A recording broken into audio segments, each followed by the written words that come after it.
नमो तस्स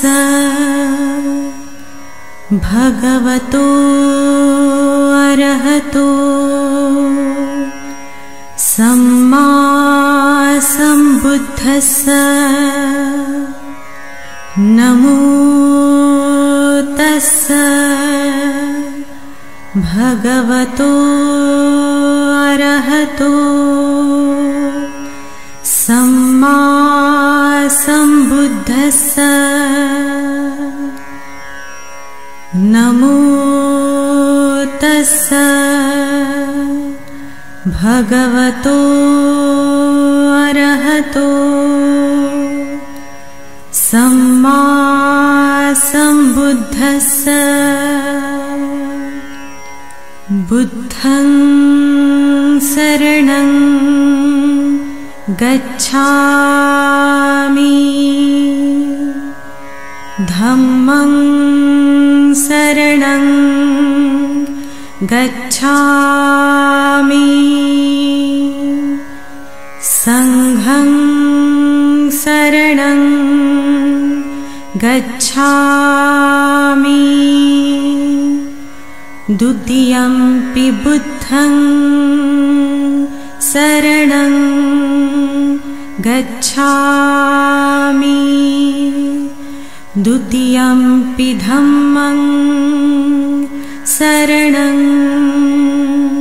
गच्छामि।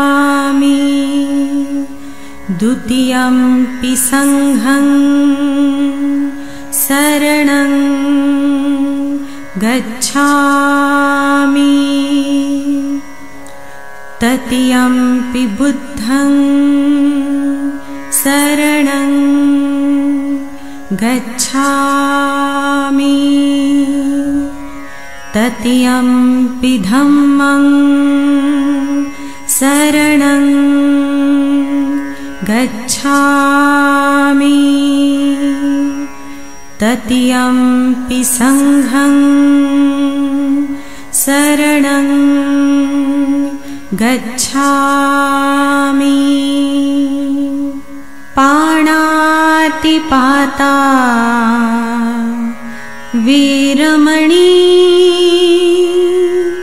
सिक्खापदं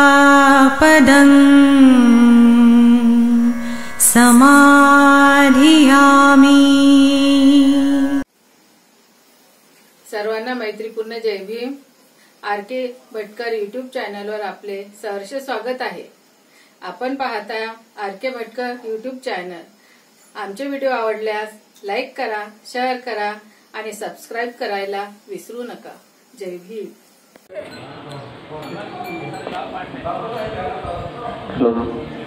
हेलो मैंकी, hello hello.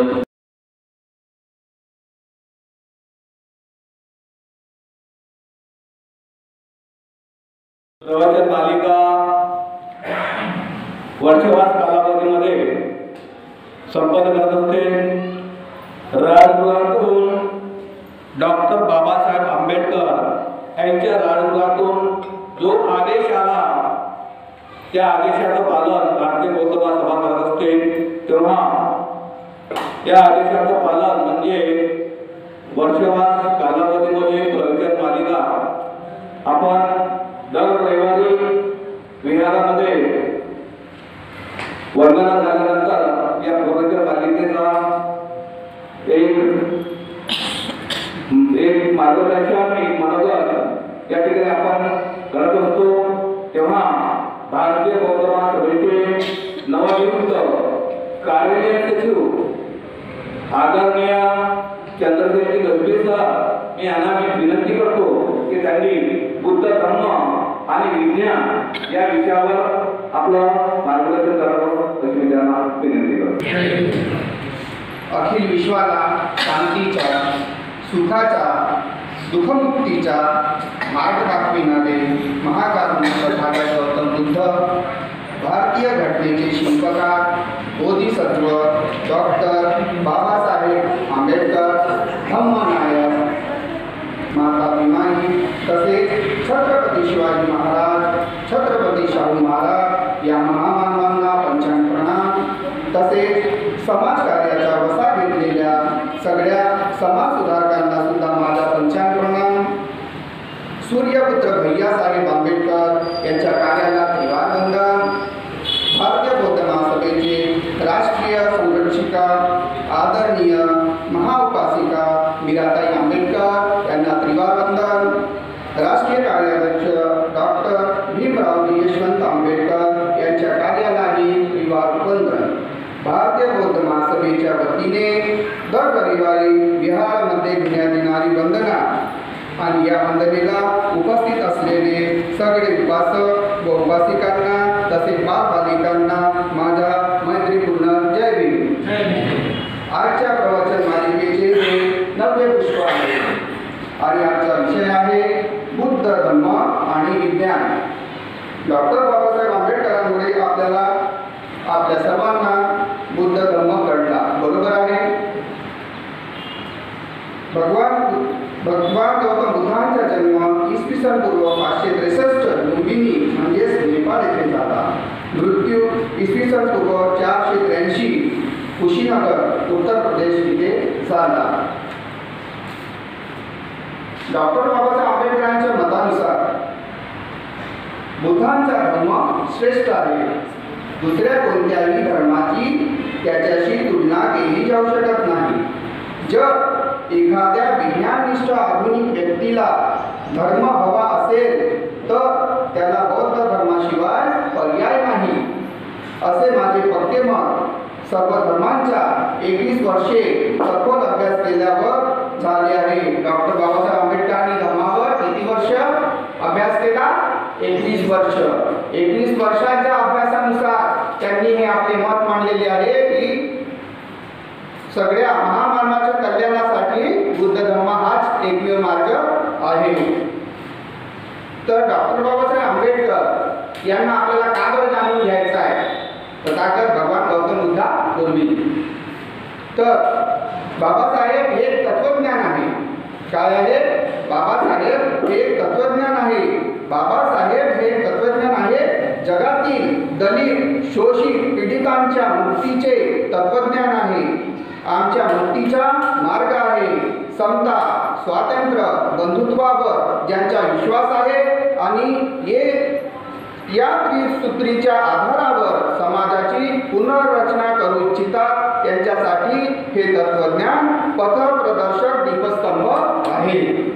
Babasaheb हे बंडखोर आहे. का बरं बंडखोर आहे? तर आपण ते जाणून घेऊया.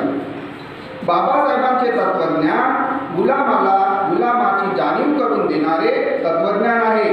जाणीवेच्या स्तरावरच या तत्वज्ञांनी इति कर्तव्यता संपत नाही, तर ही जाणीव कृतीत परिवर्तित व्हावी.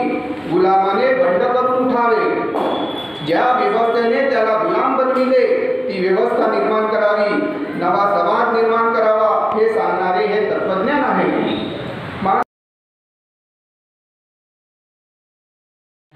गुलामाला ज्या समाज बदलवायचा आहे त्याच्या मुक्तीसाठी आणि ज्या समाजाने त्याला गुलाम बनविले त्या समाजाच्या मुक्तीसाठीही आणि गुलामच हे करू शकतो, कारण त्याच्यात क्षमता आहे, शक्ती आहे, सामर्थ्य आहे आणि त्याचीच ती प्रथम गरज आहे, असा म्हणून विश्वास व्यक्त करणारे हे तत्वज्ञान आहे. सामान्य माणसाच्या ज्याला दलित, पीडित, शोषित म्हणून भेटाळले जाते, ज्याला अंत्य अस्पृश्य म्हणून आजही वागविले जाते, त्या सामान्य माणसाच्या सामर्थ्यावर विश्वास व्यक्त करणारे हे तत्वज्ञान आहे. तत्वज्ञानाला कृतीची जोड नसेल तर तत्वज्ञान मांस ठरते. हे तत्वज्ञान कृती प्रवण तत्वज्ञान आहे. म्हणून हे तत्वज्ञान शिक्षण, संघटन, संघर्ष हा कृतीचा मार्ग दाखविते. शिक्षण म्हणजे सामान्य माणसाचे प्रबोधन. शिक्षण म्हणजे सामान्य माणसाचे प्रबोधन. संघटन म्हणजे जनसामान्यांचे संघटन आणि संघर्ष म्हणजे सामान्य माणसाने प्रस्थापित व्यवस्थेविरुद्ध पुकारावायचे बंड होय. म्हणूनच जनसामान्यांच्या मुक्तीचे तत्वज्ञान, जनसामान्यांच्या मुक्तीचे तत्वज्ञान जनसामान्यांच्या भाषेत जनसामान्यांपर्यंत पोहोचविण्याचा हा प्रयत्न आहे. डॉक्टर आंबेडकर शिक्षणाबद्दल काय म्हणतात बघा. शिक्षण हा सर्वात महत्त्वाचा भौतिक लाभ आहे. याची मागासवर्गीयांना जाणीव आहे. त्याकरिता आम्ही तीव्र संघर्षासाठी तयार आहोत. त्यासाठी आम्ही कोणत्याही प्रकारच्या भौतिक लाभाचा त्याग करू शकतो. या संस्कृतीने उपलब्ध करून दिलेल्या प्रत्येक लाभाचा त्याग करावयाची आमची तयारी आहे. पण कोणत्याही परिस्थितीत उच्च शिक्षणाचा अधिकार आणि संधी त्यांच्या महत्तम उपयोगाच्या हक्कांचा आम्ही त्याग करावयास तयार नाही. आता मागासवर्गीयांना जाणवले आहे की शिक्षणाशिवाय त्यांचे अस्तित्व सुरक्षित नाही. आपल्याला शिक्षणाशिवाय दुसरा पर्याय आहे का? नाही. आपण गोरगरीब आहेत, आपले मुलं गोरगरीब आहेत, त्यांना उच्च शिक्षणाची संधी जेव्हा जेव्हा मिळेल त्यांनी सोडायला नको. आपण आपल्या पाल्यांनी आपल्या मुलांना शिक्षण हे द्यायलाच पाहिजे. आणि या शिक्षणाची सुरुवात कुठे होणार, कुठून होणार? तर ती होणार विहारापासून. बघा, आपण आपल्या पाल्यांना जर विहारात आणले तर त्यांच्यावर चांगले संस्कार घडतील, शिलाचे पालन करतील, धम्माच्या शिकवणीवर चालतील आणि ते समाजाचे आणि स्वतःचे कल्याण करतील. बघा, बौद्ध धम्म हा गौतम बुद्धांनी शिकवलेला धम्म आहे. मराठीमध्ये धम्म म्हणजे मार्ग किंवा शिकवण असा होतो. इतर धर्मांमध्ये असं आहे का? नाही. तर बौद्ध धर्मात गौतम बुद्धांच्या शिकवणीनुसार दुःख आणि त्यातून मुक्ती मिळवण्याचा मार्ग सांगितला आहे. या धम्मात प्रज्ञा, शील आणि करुणा या 3 तत्वांना महत्त्व दिले जाते. इतर धर्मामध्ये असं दिसते का आपल्याला? नाही. तिथे अंधश्रद्धा, धर्मांड, धोतांड, कर्मकांड या सगळ्या गोष्टी आहेत आणि ते माणसाच्या समाजाच्या कल्याणासाठी उपयुक्त नाही. तर मानवाच्या कल्याणासाठी कोणता धर्म उपयुक्त आहे? बौद्ध धर्म. बौद्ध धर्माचे मुख्य पैलू: ज्ञान प्राप्तीनंतर लोकांना दुःख आणि त्यातून मुक्तीचा मार्ग दाखवला गौतम बुद्धांनी. आधी त्यांनी ज्ञान अर्जित केलं, ज्ञान मिळवलं आणि त्यानुसार मुक्तीचा मार्ग शिकवला. धम्म. आता हा धम्म काय आहे? बुद्धांनी दिलेली शिकवण, जी मार्ग किंवा सिद्धांत म्हणून ओळखली जाते. मार्ग, गौतम बुद्धांनी आपल्याला मार्ग दाखवलेला आहे. आपल्याला थोपवलेला आहे का की तुम्ही असेच वागा म्हणून? नाही. त्यांनी आपल्याला मार्ग दाखवलेला आहे. तुम्हाला पटेल तरच या मार्गावर चला, नाहीतर तुम्ही स्वतंत्र आहात. संघ.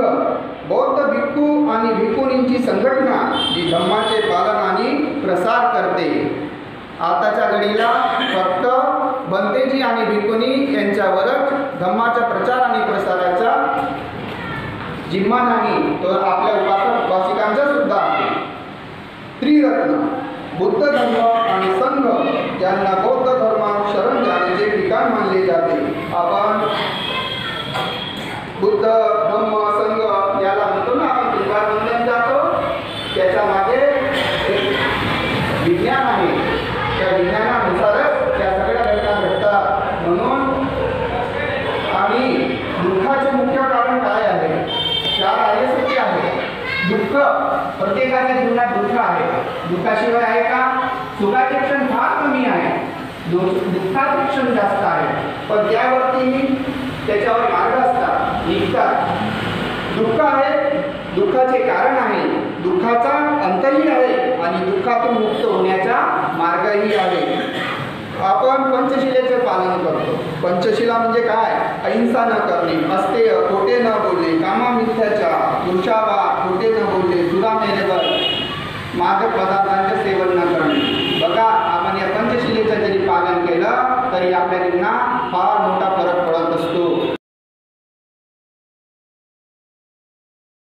पंचशिलेचं पालन आपण जरूर करावे. आपण अष्टांगिक मार्ग बघूया. सम्यक दृष्टी, सम्यक आजीविका, संकल्प, सम्यक व्यायाम, सम्यक वाचा, सम्यक स्मृती, सम्यक कर्मांत आणि सम्यक समाधी या अष्टांगिक मार्गावर सुद्धा आपण अग्रेसर व्हायला हवे किंवा त्या मार्गावर आपण चालण्याचा प्रयत्न तरी करावे. आता निर्वाण.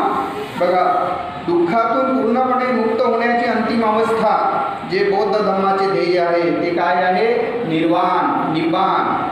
दुःखातून पूर्णपणे मुक्त होण्याची अंतिम अवस्था जे बौद्ध धर्माचे ध्येय आहे. बौद्ध धर्मात धम्म शब्दाचा अर्थ काय आहे? आपण धम्म म्हणतो तर नेमकं काय आहे ते? बौद्ध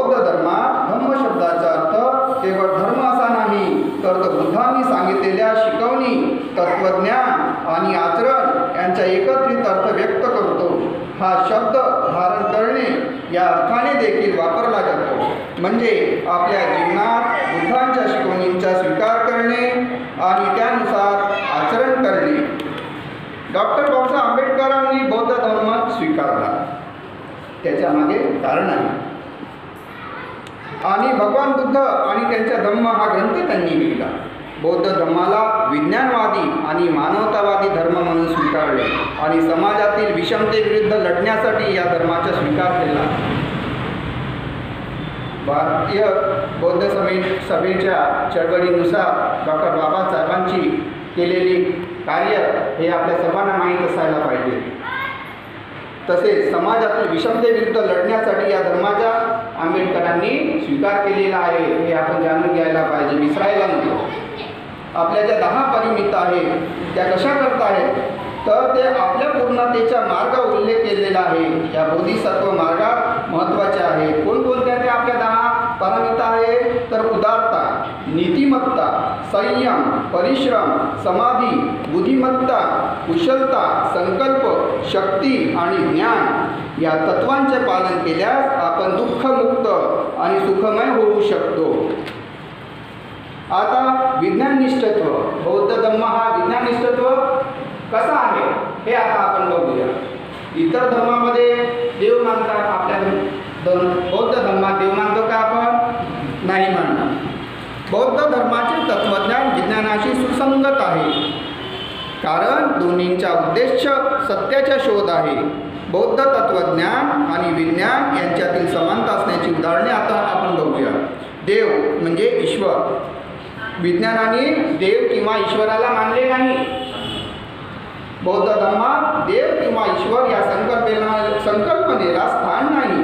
तथागत बुद्धांनी ईश्वराच्या अस्तित्वाला नाकारले आणि सृष्टीचे नियंत्रण कारण कार्याच्या नियमांवर अवलंबून असल्याचे सांगितले. विज्ञानही ईश्वराच्या अस्तित्वाला पुराव्याशिवाय मानत नाही. खरंच देव असतो का? नाही, पण आपण मानतो. आपण त्या गोरपटलेल्या समाजातून आपल्या स्त्रिया निघत नाही, म्हणून ते भीतीचे कारण असते की आपण देव मानतो. आणि गौतम बुद्धांनी सांगितले की देव ईश्वर असे काही नाही, आत्मा नाही. बुद्धांनी अनात्मवाद मांडला, म्हणजे आत्म्याचे स्वतंत्र अस्तित्व नाही. शरीर 5 स्कंधांपासून बनलेले आहे: रूप, वेदना, संज्ञा, संस्कार आणि विज्ञान, जे मृत्यूनंतर विघटित होतात. विज्ञानानुसारही आत्मा हा प्रत्यक्ष पुराव्याशिवाय मानला जाणारा मानवी कल्पनेचा भाग आहे. अनैसर्गिक मार्गांनी जन्म होत नाही. होतो का? नाही होत. अनैसर्गिक मार्गांनी जन्म होत नाही. बौद्ध धर्मात जन्म नैसर्गिक प्रक्रियेवर अवलंबून आहे. बुद्धांनी स्वतःला शुद्धधन आणि मायादेवी यांच्या पुत्र म्हणून सांगितले. दैवी उत्पत्तीचा दावा केलेला नाही. विज्ञानही जन्माला नैसर्गिक प्रक्रिया मानते, जरी आधुनिक तंत्रज्ञान टेस्ट ट्यूब बेबी या समाविष्ट आहे. ज्या लोकांना मुलं होत नाही त्यांना टेस्ट ट्यूब बेबीसारखं विज्ञान सांगते, त्यानुसार त्यांना मुलं होतात. परिणाम सर्वत्र सारखेच. विज्ञानात संशोधनाचे परिणाम सर्वत्र समान असतात. त्याचप्रमाणे बौद्ध धर्माचे तत्वांचे, उदाहरणार्थ पंचशील अष्टांगिक मार्ग पालन केल्यास त्याचे परिणाम सर्वत्र एक समान असतात. आता आपण भारतामध्ये आहोत. आपण पंचशीलेचे अष्टांगिक मार्गाचे पालन केल्यास जो काही आपल्याला लाभ होईल तो इतर देशांमध्ये या पंचतत्वांना म्हणजे पंचशील आणि अष्टांगिक मार्गांना जो जो फॉलो करेल, जो जो पालन करेल त्याला सुद्धा सारखाच परिणामाचा लाभ मिळेल. आता दैव, नशीब. इतर धर्मामध्ये नशिबाला मानतात, खास करून हिंदू धर्मामध्ये मानतात. आपण मानतो का नशीब? नाही. आपलं नशीब कशावर आहे? आपण केलेल्या कार्यावर. किंवा नशीब नाकारले. कर्मानुसार फळ मिळते. कर्मानुसार फळ मिळतो ना. आपल्या मुलांना बघा, जो जास्त अभ्यास करेल त्यालाच जास्त मार्क मिळणार. इतराला मिळेल का? आपला मुलगा मोबाईल बघणार, दिवसभर खेळणार, आणि जो मुलगा अभ्यासही करणार आणि खेळणारही त्याला जास्त मार्क मिळणार. बरोबर? त्याच्यासाठी काय लागते? बुद्ध धर्माच्या तत्वावर आपल्याला चालायचं आहे. धर्माचे पालन केलं, पंचशिलेचा पालन केलं तर आपल्या पाल्यांमध्ये या सगळ्या सद्गुणांचा विकास होईल. आणि आपला पाल्य धम्माच्या कार्याला लागेल. जगाची उत्क्रांती. डार्विनने उत्क्रांतीचा सिद्धांत 19व्या शतकात मांडला, परंतु बुद्धांनी इसवी सन पूर्व 6व्या शतकात विश्वाची उत्पत्ती स्वयंभू नाही तर बदलांची प्रक्रिया आहे असे सांगितले. जग हे बदलत जाते आहे. आपलं बाळ छोटं जन्माला येतो, दर महिन्याला फरक पडतो, त्याच्यात तो तसाच राहतो का? नाही. दर महिन्याला तो वाढत प्रत्येक दिवशी, प्रत्येक तासाला, प्रत्येक सेकंदाला तो वाढत असतो. तसंच या निसर्गाची उत्पत्ती सुद्धा आहे. झाड छोटंसं रोपटं लागते बीमधून आणि तो मोठा विशाल झाडाचा मध्ये रूपांतर होत असतो. म्हणजे जगाची उत्क्रांती ही स्वयंभू नाही आणि ती बदलाची प्रक्रिया आहे. विज्ञानामध्ये नम्रता आहे. बुद्ध म्हणाले, माझ्या शब्दांवर आंधळेपणाने विश्वास ठेवू नका, स्वतः तपासून पहा. बघा, आपण याआधी विचार केलेला होता की माझ्या शब्दांवर आंधळेपणाने विश्वास ठेवू नका, स्वतः तपासून पहा. विज्ञान हे संशोधनाला अंतिम मानत नाही, सतत तपासणीवर भर देतात. बुद्धांनी आपल्यावर हे थोपवले का की असंच करा, असंच वागा, तुम्ही धम्म बघा, तुम्ही तपासून बघा, जर तुम्हाला योग्य वाटेल तर धम्माच्या मार्गावर चला. अनित्य. बुद्धांनी सर्व अनित्य आहे असे सांगितले, म्हणजे सर्व काही बदलते. विज्ञानानुसारही विश्वातील ग्रह, तारे, सजीव सतत बदलत असतात. कारण काहीही नाही. आपल्या जीवनात जे सुख दुःख घडतात ते त्याच्या मागे अकारण असते का? कारण काही नाही, काही ना काही कारण आहे. प्रत्येक कार्याच्या मागे, प्रत्येक प्रक्रियेच्या मागे काही ना काही कारण असते आणि कारणाशिवाय कुठलेही कार्य होत नाही. बुद्धांनी कार्यकारण सिद्धांत मांडला, ज्या प्रत्येक गोष्टीला कारण असते.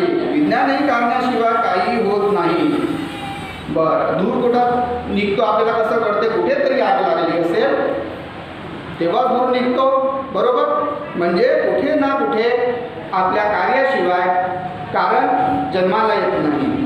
बुद्ध धम्माचा समाज जीवनावर प्रभाव कसा झालेला आहे आता ते बघूया.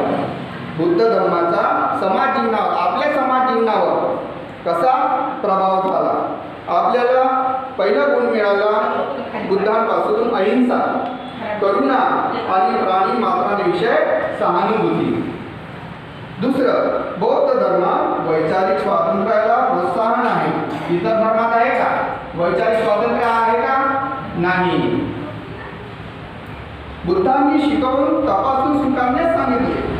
तिसरा, बौद्ध धर्माने पंचशीलाच्या माध्यमातून अहिंसा, सत्य, अस्तेय, इंद्रिय संयम हे महत्त्वाचं आहे. इंद्रिय संयम बौद्ध धर्माच्या मार्गावर चालण्यानुसार आपल्यामध्ये इंद्रिय संयमाचा आणि मादक पदार्थांच्या त्याग या सद्गुणांना आपण प्रोत्साहन दिले जाते बौद्ध धर्मामध्ये, ज्यामुळे नैतिक जीवनाला चालना मिळते. नैतिक जीवनाला चालना मिळते. बौद्ध धर्म काय शिकवतो आपल्याला की या सगळ्या दुर्गुणांवर जर विजय मिळवायचा असेल तर आपल्याला नैतिक जीवनाला चालना दिली पाहिजे. आणि नैतिक जीवनाला चालना कशी मिळेल तर बुद्ध धर्माच्या संस्कारावरच होणार आहे.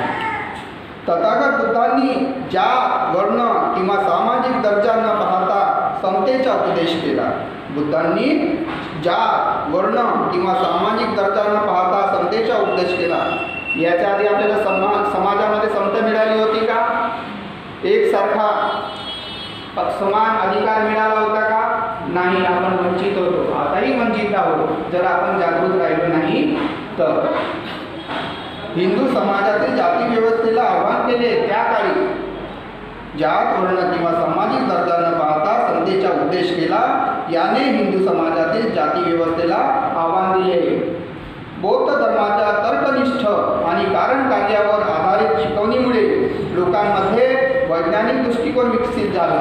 आपल्यामध्ये काय झाला? वैज्ञानिक दृष्टिकोन विकसित झाला.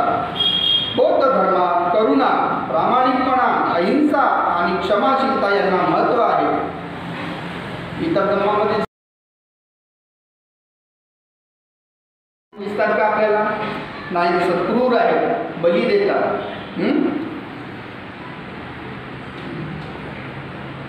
बौद्ध धर्मात करुणा, प्रामाणिकपणा, अहिंसा आणि क्षमाशीलता यांना महत्त्व आहे. याने हिंदू धर्मातील नियतिवादाला आव्हान दिले आणि नैतिकतेवर भर पाडलेला आहे. बौद्ध धर्माने वास्तुविद्या, लेण्या, विहारे आणि स्तूपांच्या निर्मितीत योगदान दिले. बौद्ध ज्या वेळेला उदयास आला, सम्राट अशोकांनी 84,000 विहारे बांधली. आपल्या पूर्वजांनी लेण्या बांधल्या, विहारे बांधली. ते ज्ञानाचे भंडार होते. बौद्ध धर्माने पाली आणि प्राकृत भाषांतून त्रिपिटकासारख्या ग्रंथांचे लेखन झाल्याने स्थानिक साहित्याचा विकास झाला. बौद्ध धर्माने विहारे आणि मठांना शिक्षण केंद्र बनवलं. आज सुद्धा आपले जे मुलं आहेत जे स्पर्धा परीक्षांचे प्रिपरेशन करतात, त्या मुलांनी विहारांमधून अभ्यास करून ते नोकरीला लागलेले आहेत आणि आपल्या जीवनाचं मंगल केलेले आहे. म्हणून जिथे जिथे विशेषतः नागपूरमध्ये, कामठीमध्ये आम्ही जिथून आलेलो आहोत त्या परिसराच्या विहारांमध्ये सर्वत्र विहार हे एक लायब्ररीमध्ये रूपांतर झालेलं आहे. मुलं तिथे अभ्यास करतात. लहान मुलांपासून ते मोठ्या मुलांपर्यंत सगळे प्रिपरेशन करतात आणि आपल्या जीवनाचं मंगल करतात. बौद्ध धर्माने विहारे आणि मठांना शिक्षण केंद्र बनवले. तक्षशिला आणि नालंदा ही बौद्ध प्रभावातील विद्यापीठे प्रख्यात झाली. बौद्ध धर्माने श्रीलंका, चीन, जपान, थायलंड, म्यानमार आदी देशात भारतीय संस्कृतीचा प्रसार केला. बौद्ध धर्माचा उदय पुढे झाला आपल्या भारतामध्ये आणि प्रसार पुढे झाला इतर धर्मांमध्ये. त्यानंतर तो इथे लुप्त पावला. आता आपल्या मुस्लिम आणि मनुवादी लोकांनी इथे त्याचा विनाश केला. पण डॉक्टर बाबासाहेबांनी वाचन भरपूर केलं. वाचनानुसार त्यांना बुद्ध कळले. त्यांनी बुद्ध धर्माचा उदय पुन्हा इथे आपल्या भारतात केला आणि त्याचा प्रचार प्रसार केला. डॉक्टर बाबासाहेब आंबेडकरांनी सांगितलेला बुद्ध धर्म हा लोक कल्याणाचा जीवनमार्ग आहे. अर्थात हा मार्ग सदाचार, बंधुभाव, समता, स्वातंत्र्य आणि न्यायाचा आहे. बुद्धाच्या धर्मात कोणत्याही पातळीवर शोषण मान्य नाही, तसेच उच्च नीचताही मान्य नाही. धम्मातील सदाचरण मोक्षप्राप्तीसाठी नाही, तर वर्तमानातील इतरांचे आणि आपले जीवन सुखकर व्हावे यासाठी आहे. सदाचारासाठी शील सर्वात महत्त्वाचे आहे. त्याचबरोबर प्रज्ञा, शील, करुणा आणि बाबासाहेबांनी सांगितलेल्या 22 प्रतिज्ञाही तितक्याच महत्त्वाच्या आहेत. या 22 प्रतिज्ञांनी आपल्या पाल्यांमध्ये शीलाचे गुण निर्मित होतात. म्हणून प्रत्येकाने आपल्या 22 प्रतिज्ञांनाही तितक्यात महत्त्व दिले पाहिजे आणि आपल्या आचरणात आणले पाहिजे. बाबासाहेबांनी सांगितलेला बुद्ध धर्म हा समाजाला आणि देशात ऐक्य, बंधुभाव, समता, न्याय प्रस्थापित करण्यासाठी अत्यंत उपयोगी आहे. डॉक्टर बाबासाहेब आंबेडकरांनी बुद्ध धर्म हा माणसाच्या त्याचप्रमाणे जगाच्या प्रगतीच्या, सामाजिक नीतीच्या, मंगल व सार्वभौम मूल्य जपणारा आणि मानणारा जीवनमार्ग आहे. म्हणून भारतीय बौद्ध महासभेच्या वतीने आपण डॉक्टर आंबेडकरांनी केलेले कार्य, त्यांची चळवळ, त्यांनी स्थापन केलेल्या संस्था यांचा प्रचार प्रसार आणि त्यांनी सांगितलेले कार्य करावे आणि आपल्या ज्ञानाचा प्रचार प्रसार करून आपले जीवन सुखकर करावे. धन्यवाद. जय भीम. खालून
अशोक की धम्मध्वजाचा